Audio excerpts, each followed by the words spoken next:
this. Welcome to another 2-minute tool review. This is my old trusty ratchet that doesn't work anymore.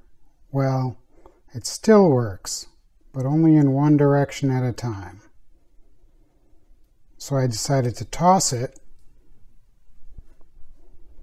and pick up something new. This nice Dewalt 3/8 ratchet. It even has the little pusher pin to push the socket off to help you out.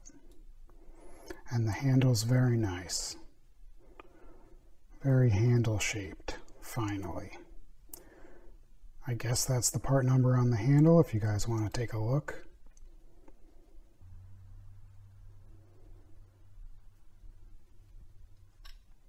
And I think I found my new favorite regular 3/8 ratchet.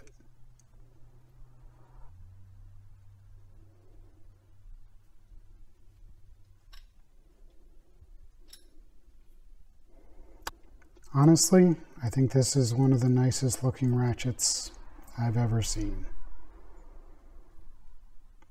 And it's held up so far. I like it as my new ratchet. It's been a few months. Well, I hope you enjoyed this. Check out the link below if you want to grab one for yourself.